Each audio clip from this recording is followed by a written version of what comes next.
ফেরেশতারা ডাক দিয়ে বলে, আল্লাহ, দুনিয়াতে আমাদেরকে পাঠিয়েছো আমরা নামাজ পড়ার জন্য বাইতুল মামুরে চতুর্থ আসমানে আসতে হয়।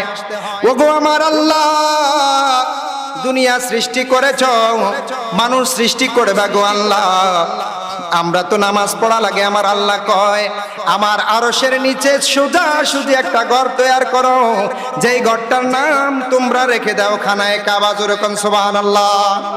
তাহলে একটা জিনিস জানলাম, যেই দিকে ফিরে আমরা নামাজ পড়ে নামাজের নিয়ত করে ইন্নী ওয়াজ্জাহতু ওয়াজহিয়া লিল্লাযী ফাতারাস সামাওয়াতি ওয়াল আরদা হানিফা ওয়া মা আনা মিনাল মুশরিকিন।